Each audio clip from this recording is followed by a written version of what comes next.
Fala, meus amigos, estamos começando aqui mais um vídeo do canal e a gente vai tentando continuar, né, a despeito das sabotagens aqui, da manutenção, da intromissão desses bandidos na minha vida aqui, que eu estou tentando resolver com uma ajuda jurídica. Continuo solicitando aqui um advogado e tentando falar com algumas pessoas a esse respeito. Enquanto isso, a gente vai tentando fazer o que eles ainda não destruíram, né?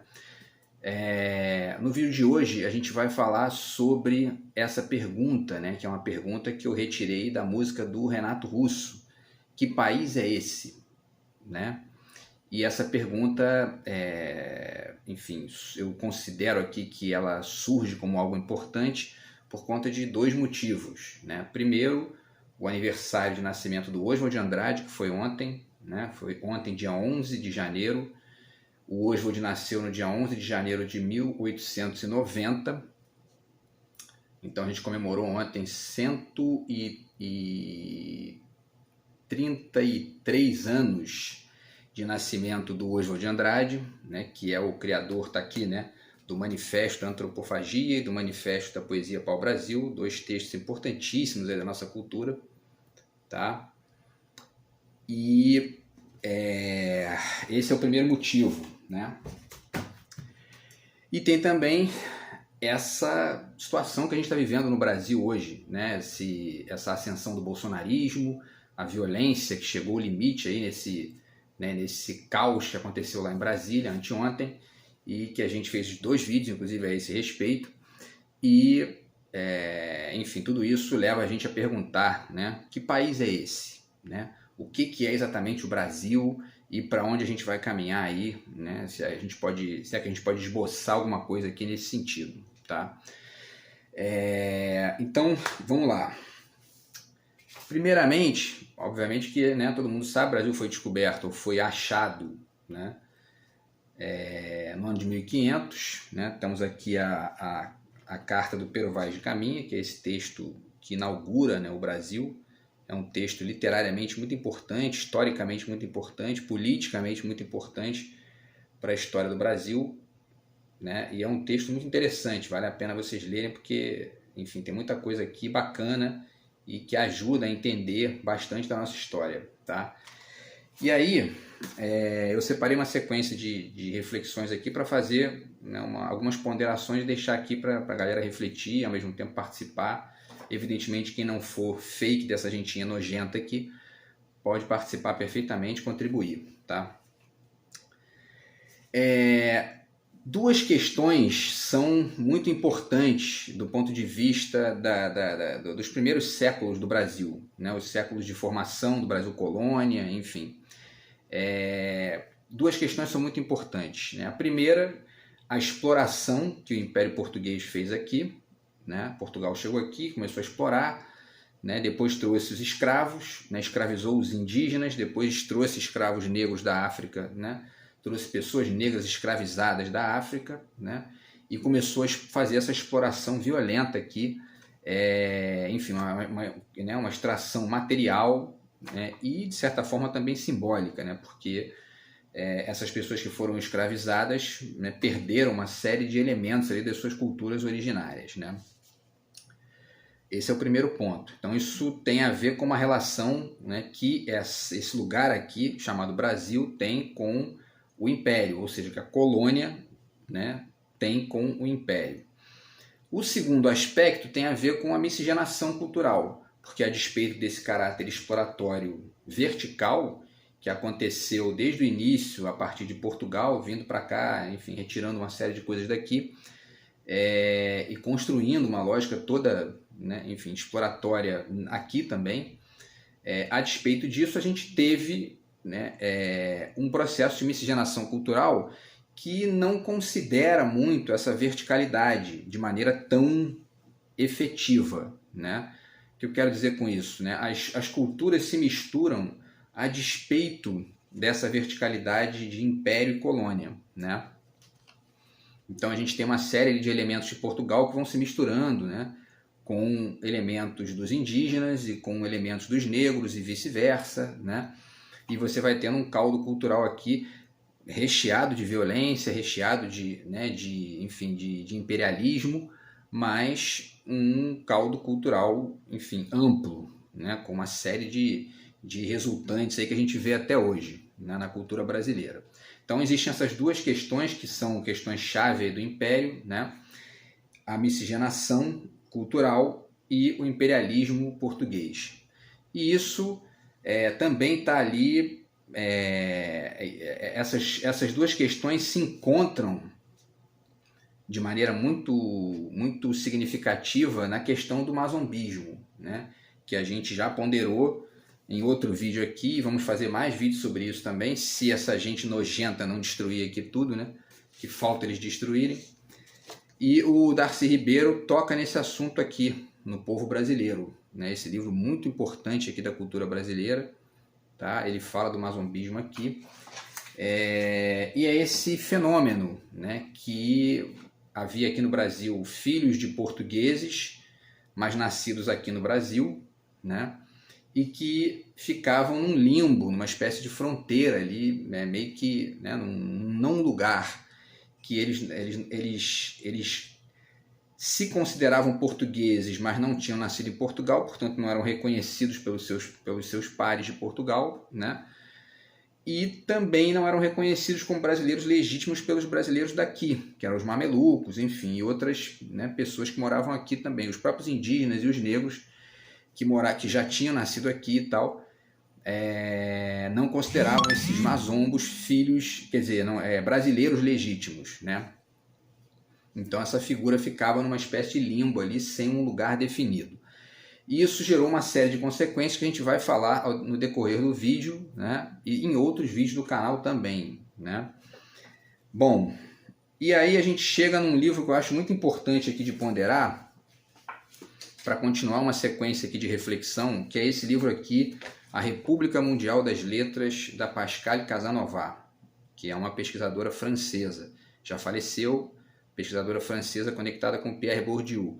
Ela faz uma reflexão aqui que busca desenhar de maneira ampla várias conexões da história da literatura, que geram não só a literatura hegemônica da Europa, França, Alemanha, né, enfim, mas também uma literatura periférica que vai ganhando espaço, né, na dialética com essa literatura central, vamos dizer, né, especialmente de Paris, que essa é a tônica do livro. E aí ela fala de uma série, fala do Kafka, fala do Joyce, fala do Beckett, fala do Cioran, fala do próprio Macunaíma do Brasil também. Mas por que eu tô puxando isso aqui para poder pensar o Brasil? Porque ela está aqui mostrando que a Europa, né, de maneira geral, foi se formando a partir de um processo de negação do latim e de negação, portanto, né, da Idade Média, né, e de toda essa cultura conectada com o latim ali. Quer dizer, a gente tem vários elementos ali, tem a Reforma Protestante, tem o surgimento da imprensa e uma série de outras coisas, o próprio renascimento cultural ali, e tudo isso vai desmembrando a Europa em outros lugares, né? E aí qual é a questão? Todos esses lugares se formam a partir da formação de uma língua que é oposta ao latim. Portanto, se cria, quer dizer, ou seja, são as línguas vulgares daquela época, né? Então você tem o francês vulgar, você tem o inglês vulgar, o alemão vulgar, né?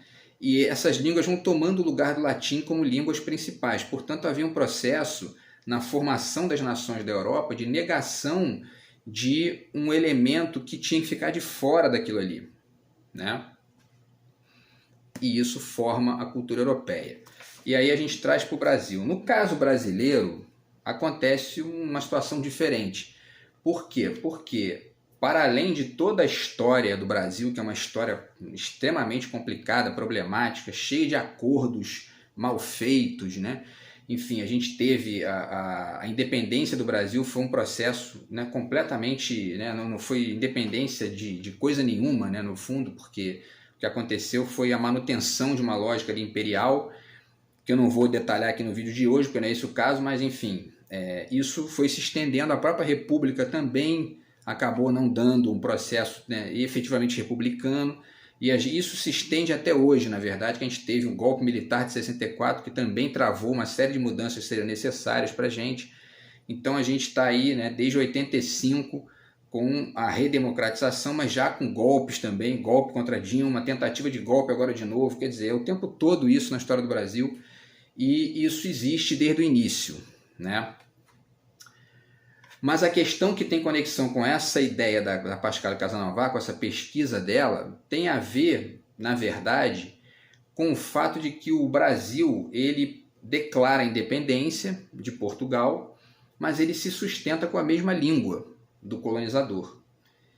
Isso parece não ter tanta relevância, mas tem muita relevância, porque você fica ali meio que, né, você está negando no fundo, né, você está buscando um destacamento, um descolamento de uma instância que você acaba carregando com você mesmo, né? Você, eu digo obviamente o país, né? Que é a língua. Então, no fundo, isso pode ser uma das causas do brasileiro cuspir na própria imagem, que é isso que o Nelson Rodrigues pondera, a gente vai chegar lá, né? Misturado com essa coisa do mazombismo, né, que se reflete na direita brasileira, já falei isso também em outros vídeos e também vou desenvolver um pouco mais hoje aqui, mas o fato é que a causa do brasileiro, né, cuspir na própria imagem, falar mal do próprio país, né, enfim, não se perceber ali de maneira mais ampla para poder construir o seu próprio caminho, né, ficar numa lógica de imitação sistemática, pode estar nesse fato, né, de que a gente carrega a língua do colonizador, tá? Enfim, e aí a gente chega, né, esse é um detalhe que, portanto, é uma questão radicalmente diferente, né, do que aconteceu na Europa, e aí isso talvez explique, né,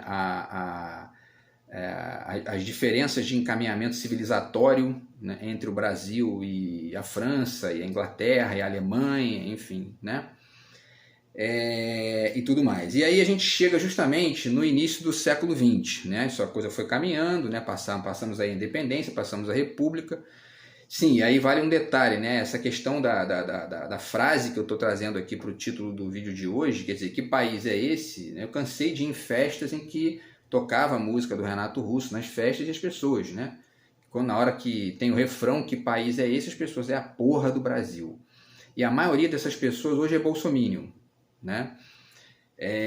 Então, quer dizer, isso é um dado importante para a gente entender o que está acontecendo no Brasil hoje, tá? E aí, então, voltando, o processo vai continuando, né? A gente passa por independência, depois república. Comemoramos, inclusive, 200 anos da independência em 2022, né? Uma comemoração meio, né, titubeante, porque é um processo que, de fato, não acontece há 200 anos, né? Um processo que está se arrastando. Mas esse processo, ele, depois da independência, ele vai caminhando, tem a República e a gente tem o início do século XX. Aí onde é que entra o Oswald, né? Isso é a questão importante aqui para poder fazer o link com a data de ontem, que foi o aniversário do Oswald de Andrade. O Oswald de Andrade sugere aqui, né, nesses dois manifestos, aqui nesse livro, que é uma compilação do João César de Castro Rocha e o Jorge Ruffinelli, tem vários textos bacanas aqui sobre o Oswald também, tá? E os manifestos do Oswald. Então, qual é a ideia basicamente, né?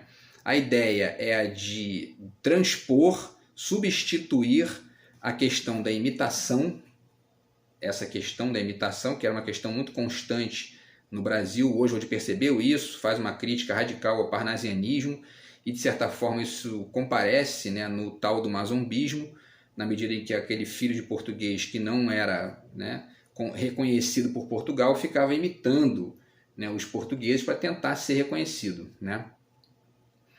Então esse comportamento ele está ali desde a base e vai se arrastando também na cultura brasileira. E aí o Oswald faz a crítica disso nesse manifesto dele, nos dois manifestos, faz também a sugestão de um primitivismo, né? Vou botar o livro aqui. Faz aqui a sugestão de um primitivismo, ou seja, né, de um retorno às origens para a gente poder se conhecer melhor, né?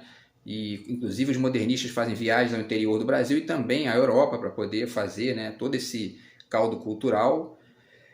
E ele faz essa sugestão do primitivismo e também da lógica, né, de substituir essa lógica de imitação por um comportamento que ele chama de antropofagia, que é justamente o comportamento inverso da imitação. Ao invés de imitar o que é dos centros, a gente tem que devorar o que é dos centros, pegar o que é dos centros, né, devorar e transformar, né, numa terceira coisa, que é, na verdade, uma mescla, né, abrasileirada e, portanto, outra em relação a esse processo vertical do império, né?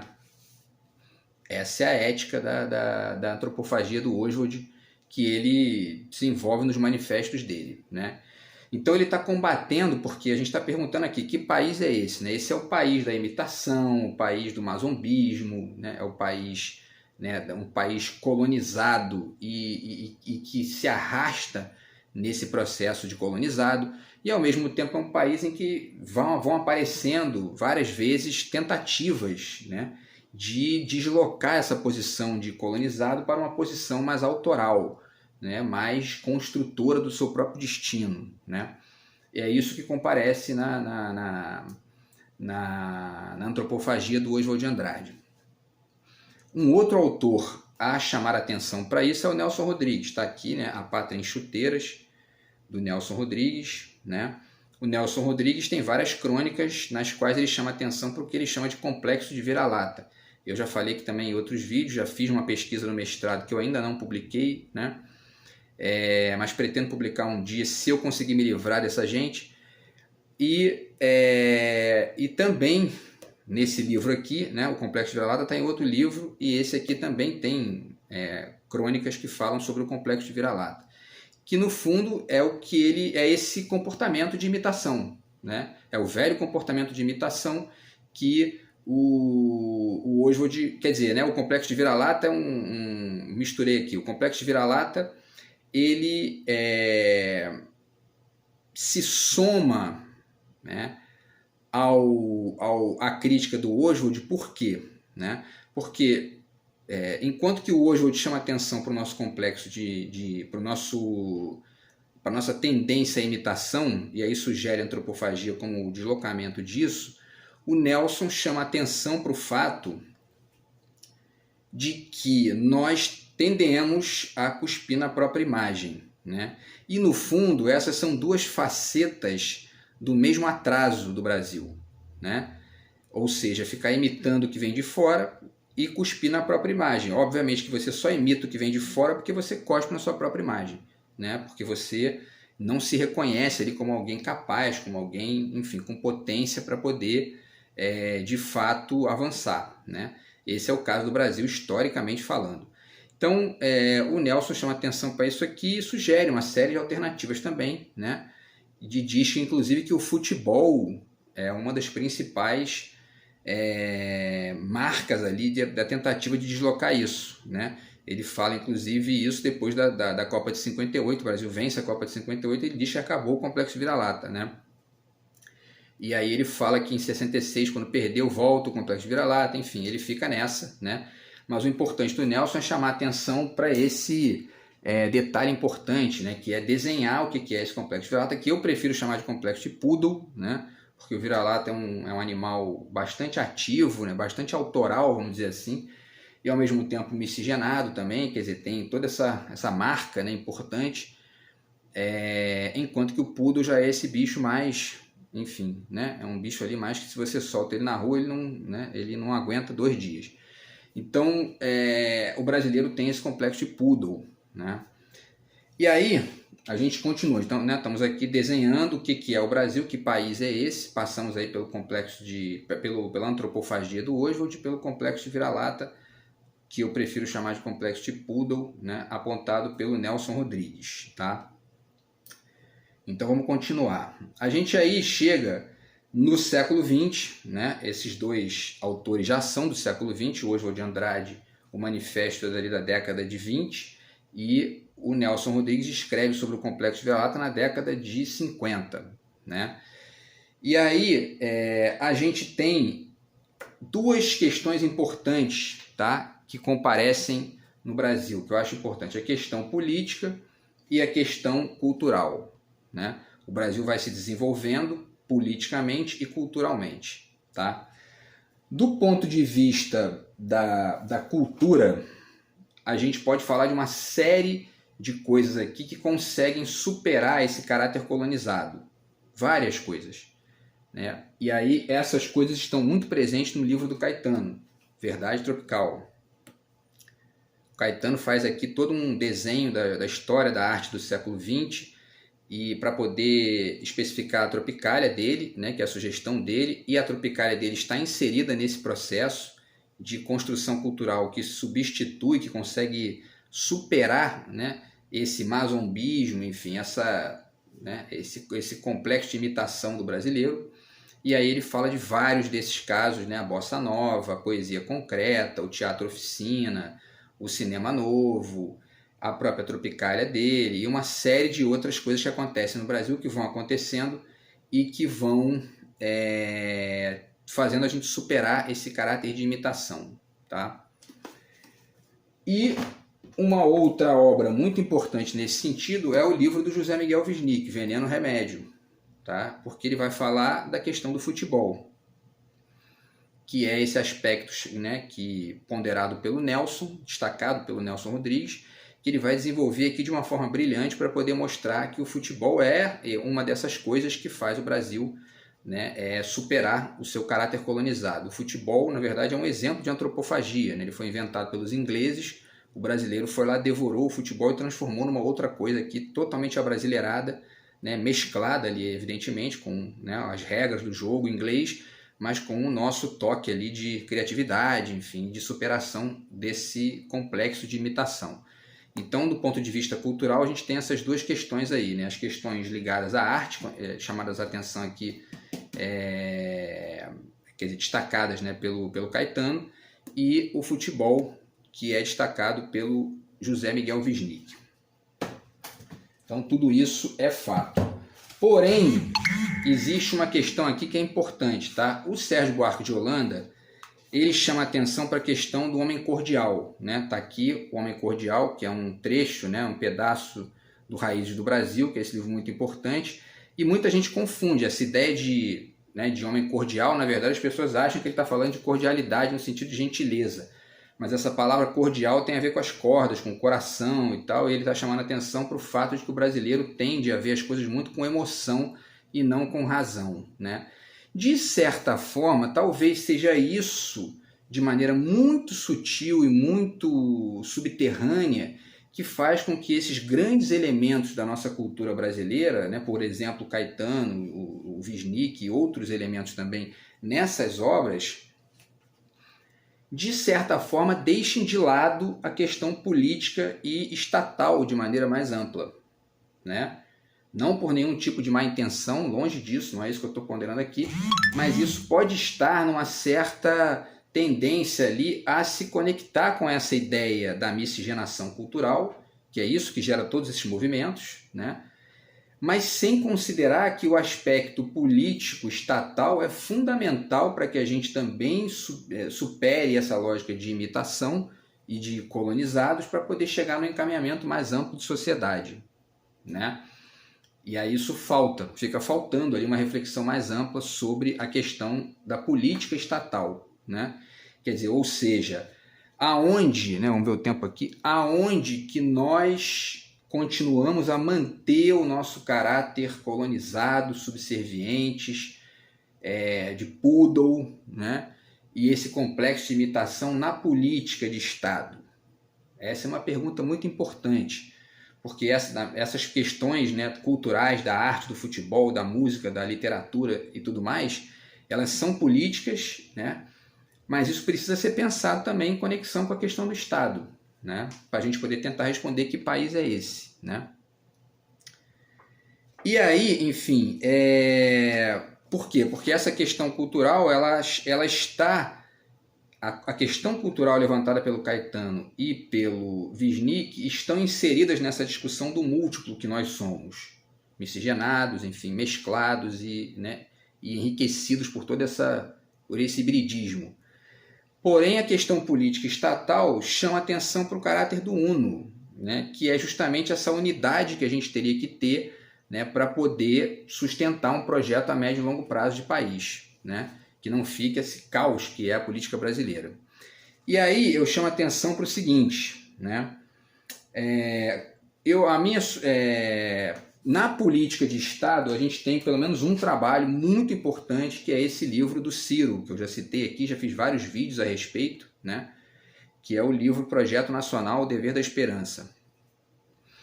Para além de ser um projeto um projeto político, um projeto de um partido político, um projeto, né, para o Estado brasileiro, ele faz aqui uma série de antropofagias políticas de outras experiências, de outros países, né, na Europa, no Sudeste da Ásia, né, da mesma ordem da antropofagia que o Michael Moore faz no Invasor Americano, que é o documentário dele que eu já falei aqui também sobre ele, né?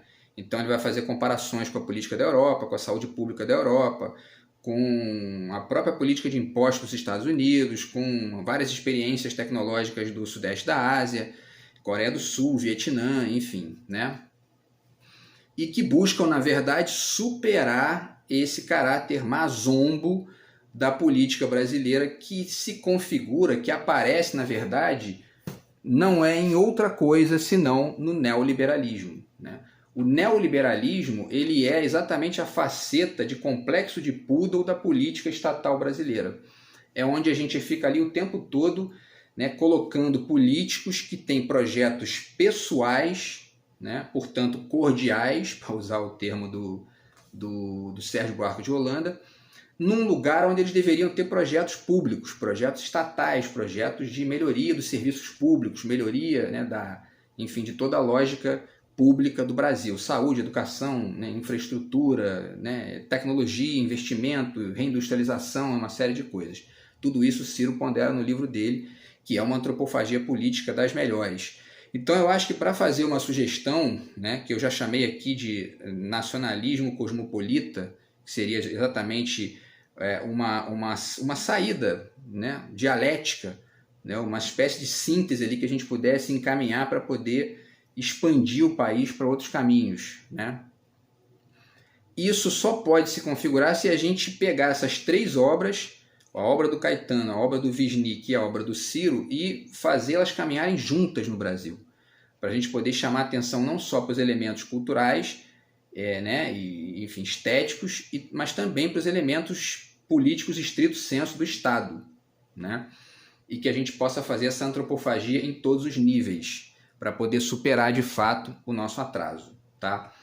E aí o que fica difícil, né? Fica difícil fazer isso porque a gente tem um comportamento muito, né? O brasileiro é muito à direita, né?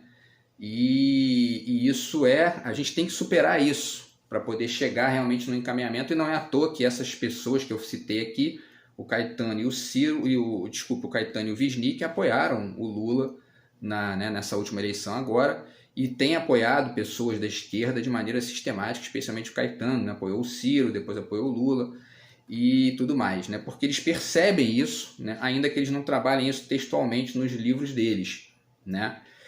Então, e aí o inverso disso que a gente está vivendo, né, na verdade hoje, e que é aquilo que tem que ser combatido nesse momento no Brasil, é o patriotismo do Paraguai dos bolsominions, tá? Porque a reflexão que eu faço é essa: o patriotismo do Paraguai dos bolsominions não passa, escrevi aqui, né, não passa do velho complexo de imitação cinicamente disfarçado por trás do seu oposto, né? Quer dizer, os bolsominions, eles são exatamente imitadores do projeto neoliberal, conservador dos Estados Unidos, disfarçados de patriotas. Essa camisa do Brasil que está no corpo dos bolsominions é uma farsa completa. E muitos deles nem sabem disso, né? Porque esse processo não é autorreflexivo ali, ele é, né, um processo meio que involuntário. Muita gente está ali achando de verdade que vai mudar o país desse jeito, né? Então a gente tem que superar isso, tá, pessoal? Para finalizar o vídeo. Então, que país é esse? Né?